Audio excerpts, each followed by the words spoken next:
یہ جو میاں عباد فاروق نے پیشی کے موقع پر کہا نا عمران خان مسائل کا حل ہے، عمران خان بچائے گا، اور کہا کہ میرے لیڈر عمران خان کو عمران خان رحمت اللہ علیہ کہا کرو، تو اس پر میں دیکھ رہا تھا کہ میاں عباد فاروق، منیب فاروق ان کا جواب دینے آئے، اور منیب فاروق صاحب نے کہا کہ پاکستان کی وجہ سے عمران خان ہے، عمران خان کی وجہ سے پاکستان نہیں ہے۔ آپ کی ہمت کیسے ہوتی ہے یہ بولنے کی کہ عمران نہیں تو پاکستان نہیں؟ آپ کی روح نہیں کانپتی، آپ کی روح نہیں کانپتی۔ اور پھر انہوں نے یہ کہا کہ عمران خان اس نے ساری زندگی کسی اور کی جیب میں ہاتھ ڈالا ہو، کیا آپ انہیں رحمت اللہ علیہ کہہ سکتے ہیں؟ یہ منیب فاروق صاحب سوال کر رہے تھے۔ وہ کہنے لگے کہ ہم تو رحمت اللہ علیہ قائد اعظم کے ساتھ کہتے ہیں۔ تو منیب فاروق صاحب بات یہ ہے کہ آپ ایک عدد وکیل ہیں، صحافت کر رہے ہیں، مرضی ہے آپ کی، لیکن رحمت اللہ علیہ جو ہے نا اس کے بارے میں آپ جو مفتیان کے فتاوی ہیں، وضاحت ہے، اس کو دیکھ لیں تو رحمت اللہ علیہ ایک دعائیہ جملہ ہے، اللہ کی رحمت ہو۔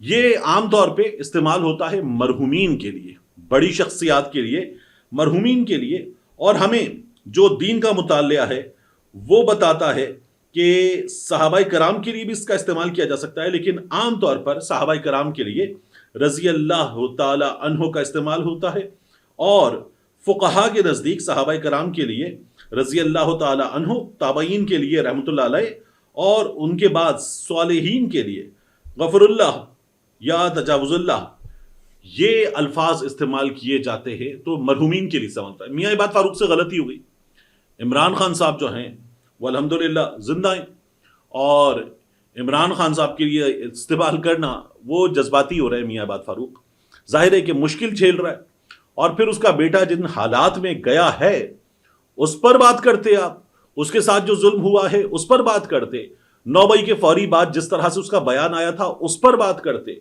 میاں عباد فاروق پر بات کرتے ہوئے، رحمت اللہ علیہ پر بات کرتے ہوئے، جب منیب فاروق صاحب بات کر رہے تھے اور کہہ رہے تھے کہ عمران خان کا ہاتھ ساری عمر کسی اور کی جیب میں رہا ہے، تو میں سوچتا ہوں کہ ان لوگوں کو بڑا زوم ہوتا ہے۔ یہ صحافی، مخصوص صحافی بڑے زور و شور سے کہتے ہیں کہ دیکھیں جی میاں صاحبان تنخواہ نہیں لیتے، نواز شریف صاحب بھی نہیں لیتے تھے، شہباز شریف صاحب بھی تنخواہ نہیں لیتے۔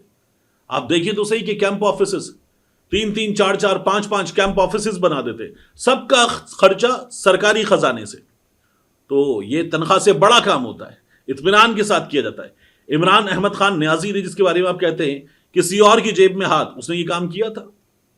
آپ یہ جو میاں صاحب کی بات کر رہے ہیں، توشہ خانے کی گاڑی میاں صاحب کی آپ کو یاد ہے؟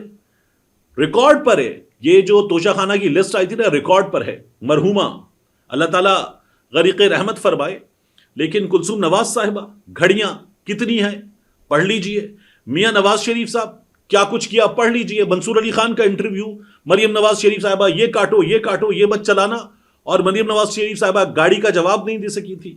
آپ کو معلوم ہے جن کی آپ تعریفیں کرتے ہیں، جن کی حکومت میں آپ کو تمغہ ملا ہوا ہے، آپ کو معلوم ہے۔ آپ جو میاں عباد فاروق کی بات پر رحمت اللہ علیہ پہ بات کر رہے تھے، رانا ثناء اللہ نے کہا تھا مبشر لقمان کے سامنے، اور انہوں نے کہا تھا کہ میاں نواز شریف کا استقبال حج سے بڑا کام ہے، نعوذ باللہ۔ آپ نے بات کی اس پر، یہ جو جنت کا ٹکٹ میاں نواز شریف کا استقبال ابھی ہوا تھا کچھ دن پہلے، آپ نے بات کی اس پر۔ اس ملک میں ایسے ایسے ڈرامے چلتے ہیں، اور ہمارے ہاں تمغہ یافتہ صف اول کے صحافی، ریاست کا بیانیہ پہنچانے والے، یہ لوگ بات کرتے ہیں اس پر نہیں، یہ کہتے ہیں جی آپ کی ہمت کیسے ہوئی، آپ کی ہمت کیسے ہوئی کا جواب آپ سے کوئی مانگ لے، اس شخص کو جس پر یہ سارے مظالم بیتے ہیں، اس کے ساتھ کیا ہوا، اس کی اہلیہ کے ساتھ کیا ہوا، اس کے بچے کے ساتھ کیا ہوا، خاندان کے کاروبار کے ساتھ کیا ہوا، آپ لوگ بات کر سکے۔ جو 9 مئی کے بعد ہوا ہے لوگوں کے ساتھ، آپ لوگ بات کر سکے، آپ لوگوں کی ہمت ہوئی۔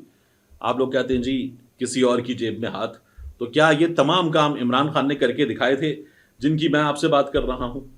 اس کے بعد میں آپ کے سامنے رکھوں، شیر افضل مروت صاحب کو میں سن رہا تھا، شیر افضل مروت صاحب یہ کہہ رہے تھے کہ علیمہ خان صاحبہ سوشل میڈیا کی باس ہیں، اور شیر افضل مروت کے ساتھ جو ہوتا ہے، جو ان کو گالیاں پڑتی ہیں سوشل میڈیا پر، وہ علیمہ خان صاحبہ کی طرف سے پڑتی ہیں، اور علیمہ خان صاحبہ تو 29 لوگ، اور عمران خان نے کہا کہ بلاک کر دو، اور اتنی بڑی تعداد میں لوگ، اور علیمہ خان صاحبہ جو ہیں وہ تو سب کے سامنے بھی بہت خراب زبان استعمال کرتی ہیں، ڈانٹ دیتی ہیں، اور نہ جانے کیا کچھ کرتی ہیں۔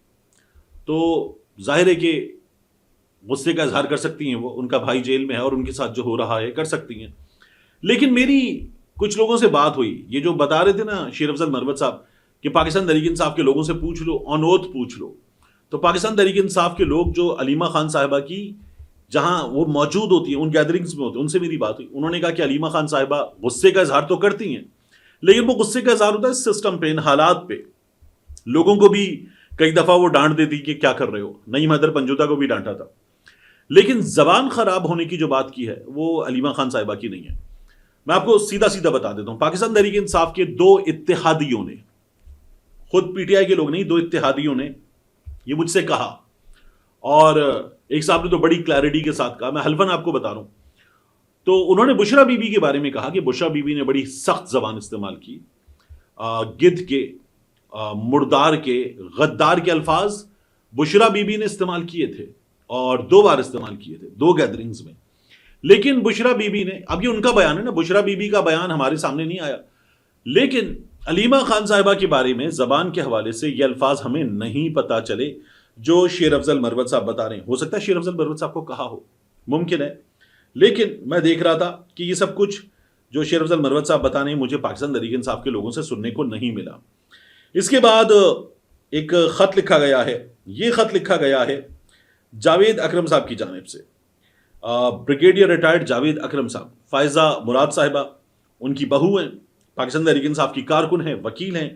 انہوں نے کہا میرے سسر بریگیڈیئر ریٹائرڈ جاوید اکرم کا کوٹ لکھپت جیل سے خط، جہاں وہ ایک غیر آئینی غیر قانونی فوجی عدالت کے فیصلے کے بعد 6 سال کی سخت قید کاٹ رہے ہیں، عمر کے اس حصے میں بھی وہ جبر اور ظلم کے خلاف ڈٹے ہوئے ہیں. یہ انہوں نے لکھا اپنے سسر کے بارے میں. خط کیا ہے؟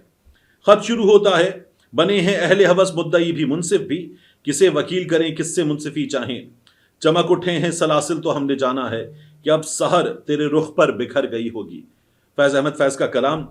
آگے وہ لکھتے ہیں جاوید اکرم، security barrack, Kot Lakhpat jail Lahore. میرے عزیز دوست، لنڈن پلان کے تحت فارم 47 کے ذریعے جس طرح ملک میں جمہوریت کا جنازہ نکالا گیا، اس سے ملک میں کبھی استحکام نہیں آ سکتا. پی ٹی آئی کا مینڈیٹ واپس کیا جائے تاکہ ملک کے مسائل اور بحرانوں کا خاتمہ کیا جائے. عوام میں بڑھتی ہوئی مایوسی انقلاب کا پیش خیمہ ہے. بلوچستان میں لگی آگ کو بجھانا موجودہ مفاد پرست حکمرانوں اور ان کے لانے والے کے بس کی بات نہیں. عمران کے ویژن اور بیانیے کو ملک بھر اور بیرون ملک بڑی واضح تائید سے موجودہ حکمرانوں کے لانے والوں کو پیغام جا رہا ہے کہ قوم جعلی حکومت کو تسلیم کرنے کو تیار نہیں ہے. عمران خان کا ساتھ دینے پر مجھے بے حد تشدد کا نشانہ بنایا گیا. کئی اداروں نے قید تنہائی میں رکھ کر مجبور کیا کہ پی ٹی آئی کا ساتھ چھوڑ دوں، لیکن اللہ تعالیٰ کے کرم سے یہ قدم نہ ڈگمگائے. میرا وزن تو بہت کم ہوا لیکن میری روحانیت بہت مستحکم ہوئی. جیل میں 5 بیماریوں کے ساتھ خفیہ اداروں کے حکم پر علاج اور دوائیاں بھی بند ہیں. میرا ایمان اور ارادہ اللہ تعالیٰ کے کرم سے اتنا مضبوط ہے جتنا آسمان. مجھے فخر ہے کہ میں اور میرے ساتھی عمران خان کے ساتھ کھڑے ہیں. میرا اور میرے لیڈر کا ٹارگٹ لندن، امریکہ اور بیلجیم میں جائیدادیں نہیں بلکہ ریاست مدینہ ہمارا ٹارگٹ ہے. انشاءاللہ وہ دن دور نہیں جب عمران خان جیل سے باہر ہوگا. ہمارا رول ماڈل ریاست مدینہ ہوگا. اس دھرتی پر نیا پاکستان بنے گا آپ کی دعاؤں اور اللہ تعالیٰ کے کرم کا طالب بریگیڈیئر ریٹائرڈ جاوید اکرم. یہ انہوں نے لکھا ہے، بڑا سیلف ایکسپلینیٹری ہے، سب کچھ کلیئر ہے.